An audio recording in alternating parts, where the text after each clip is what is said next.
Hello everyone, कैसे हैं आप सभी। आशा करती हूँ कि सब अच्छे होंगे। और आज के इस सेशन में हम पार्ट 3 करेंगे nutrition in animals class 7th का। ऑलरेडी पार्ट 2 कर चुके हैं जिसमें हमने डिस्कस किया digestion of overview and second part में हमने देखा इंजेक्शन क्या होता है। एंड नाउ ये सेकंड स्टेप है जो कि डाइजेस्टिव सिस्टम में होता है डाइजेशन।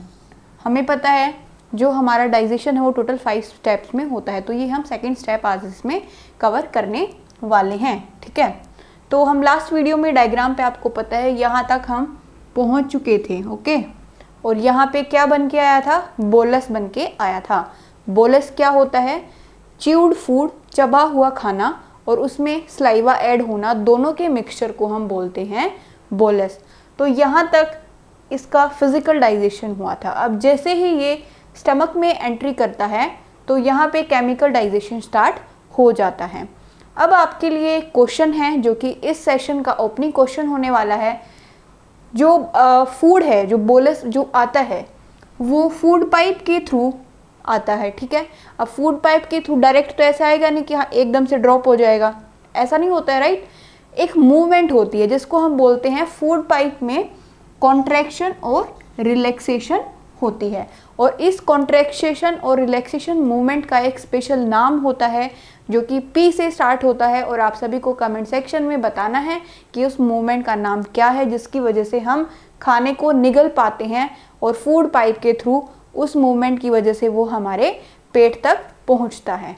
ठीक है, try to answer this question. Okay, अब हम स्टार्ट करेंगे यहाँ से। अब जैसे ही खाना यहाँ पे एंटर करता है स्टमक में होती है कुछ लाइनिंग्स। ठीक है, स्टमक की अपनी खुद लाइनिंग्स होती हैं जो कि अलग अलग चीज़ें सिक्रीट करती हैं। वो कौन सी होती हैं, म्यूकस, हाइड्रोक्लोरिक एसिड और कुछ डाइजेस्टिव जूसेस होते हैं जो कि डाइजेशन करने में हेल्प करते हैं, पाचन करने में हेल्प करते हैं। कुछ क्वालिटीज़ देख लेते हैं। स्टमक जो होता है वो कैसा होता है, बैग शेप होता है। इसकी जो वॉल होती है काफ़ी थिक होती है, मोटी होती है। और शेप को ध्यान में रखिएगा, जे शेप का होता है। हमारा स्टमक कौन सी शेप का होता है पूछा जाए तो जे शेप का होता है। ओके, और ये पूरे एलिमेंट्री कैनाल का सबसे वाइडेस्ट पार्ट जो है स्टमक ही होता है। आई होप आपको ये कुछ क्वालिटीज़ क्लियर होगी होंगी। अब हम वन बाय वन देखते हैं म्यूकस क्या काम करता है। जैसा कि हमें पता है स्टमक में HCl भी रिलीज होता है, तो इसी वजह से म्यूकस का फंक्शन होता है कि HCl जो है इसकी लाइनिंग को अफेक्ट ना करे, तो ये प्रोटेक्ट करता है इनर लाइनिंग को।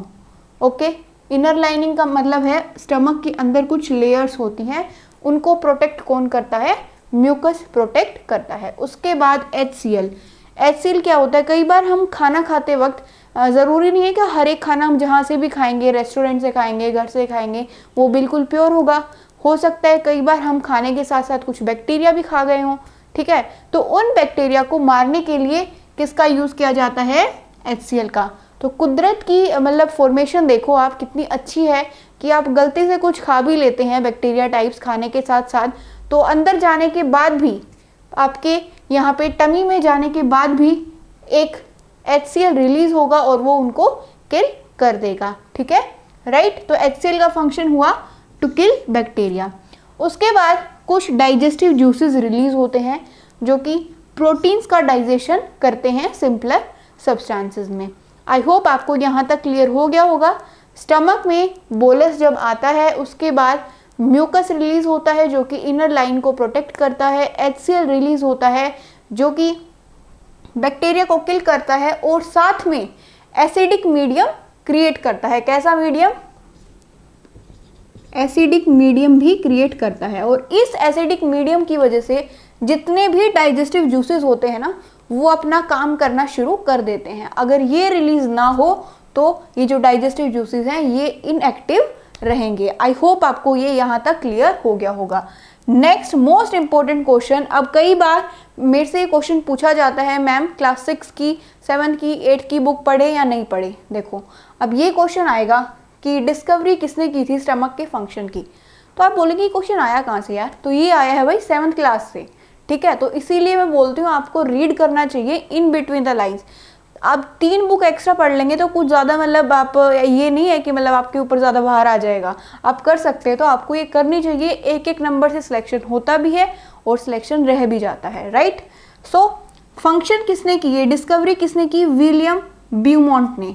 ये एक अमेरिकन डॉक्टर थे, इनके पास कोई पेशेंट आया था जिसको बुलेट लगी थी उसके स्टमक में, और उसने होल के थ्रू फिर पूरे फंक्शन को ऑब्जर्व किया था कि अंदर पेट में हो क्या रहा है, ठीक है। और इनका नाम है विलियम ब्यूमॉन्ट, और इन्होंने डिस्कवर किया था स्टमक का फंक्शन।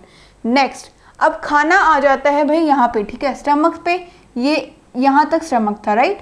अब यहाँ से स्मॉल इंटेस्टाइन शुरू हो जाती है, और हायर क्लासेस में हम देखेंगे स्मॉल इंटेस्टाइन के भी 3 पार्ट होते हैं, और जो यहाँ तक का पार्ट होता है, यहाँ तक स्मॉल इंटेस्टाइन में हमारा कंप्लीट डाइजेशन हो जाता है, फैट्स का, कार्बोहाइड्रेट्स का, प्रोटीन्स का, ओके, और सारे सिंपलर सब्सटेंसेस में टूट जाते हैं।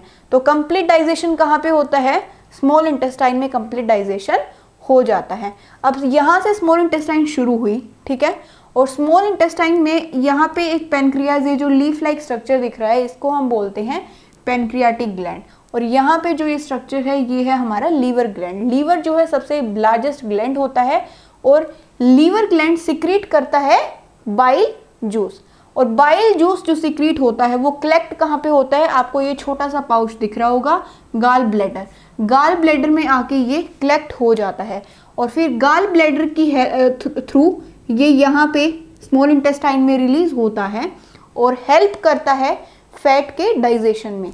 तो बाइल जूस रिलीज हुआ, लीवर से बाइल जूस आया, बाइल जूस फिर इस पाउच लाइक स्ट्रक्चर में गया, और पाउच लाइक स्ट्रक्चर से फिर ये यहाँ पे स्मॉल इंटेस्टाइन में गया, और यहाँ पे जाने के बाद इसने क्या किया, फैट को simpler substances for example fatty acids and glycerol में कन्वर्ट कर दिया। और सिमिलरली यहाँ से पैनक्रियाटिक जूसेस आया, और उसने भी एंट्री की स्मॉल इंटेस्टाइन के इस पार्ट में, और फिर इसने डाइजेशन किया कार्बोहाइड्रेट्स का, प्रोटीन्स का और फैट्स का। आई होप आपको ये यहाँ तक क्लियर हो गया होगा। अब जो कंप्लीट डाइजेशन हो गया यहाँ तक, उसके बाद भी कंप्लीट डाइजेशन होने के बाद एक प्रॉपर साइंटिफिक नेम दिया जाता है कि ये डाइजेस्टेड फूड क्या कहलाएगा। लास्ट में मैं आपको बताऊंगी कि ये क्या होता है। सो हम देख चुके हैं, ठीक है, एक बार यहाँ पे थ्योरी देख लेते हैं। स्मॉल इंटेस्टाइन कहने को स्मॉल है, ठीक है, बट है ये सबसे बड़ी। और एज इट इज़ अभी DSSB के एक सेट में एक क्वेश्चन आया था कि कौन सी स्टेटमेंट इनमें से सही है, तो उनमें एक स्टेटमेंट ऐसे भी थी कि जो स्मॉल इंटेस्टाइन होती है उसकी लेंथ 7.5 मीटर होती है। तो आपको ये स्पेसिफिक क्लियर होना चाहिए, कितनी लंबी होती है ये, 7.5 मीटर, 7.5 मीटर की स्मॉल इंटेस्टाइन होती है। और इसके साथ साथ 2 ग्लैंड जुड़े रहते हैं। लीवर जो है रेडिश ब्राउन ग्लैंड होता है, आप यहाँ पे देख सकते हैं, और साथ में ये लार्जेस्ट ग्लैंड होता है, बाइल जूस सिक्रीट करता है, गाल ब्लैडर में वो जाके कलेक्ट हो जाता है और फैट के डाइजेशन में हेल्प करता है। किसके डाइजेशन में, फैट के, और किस में कन्वर्ट कर देता है, fatty acids and glycerol. Pancreas जो है यहाँ पे दिख रहा होगा आपको, ये सिक्रीट करता है पेनक्रियाटिक जूसेस, ठीक है। और ये जूसेस किसको डाइजेस्ट करते हैं, कार्बोहाइड्रेट्स को, फैट्स को, प्रोटीन्स को। ओवरव्यू वाली वीडियो में हम देख चुके हैं कि इनकी सिंपलर सब्सटेंसेस कौन कौन से होते हैं।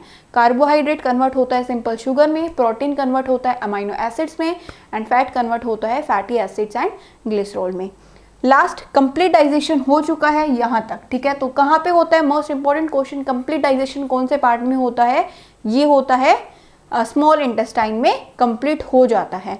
और इसको हम कंप्लीट डाइजेस्टेड फूड को बोलते हैं काइम। क्या बोलते हैं, chyme. Most and important question of every competitive exam, that complete digested food को क्या बोला जाता है स्मॉल इंटेस्टाइन में होने के बाद, तो उसको हम बोलते हैं काइम। आई होप आपको ये क्लियर हो गया होगा। Thank you, have a good day.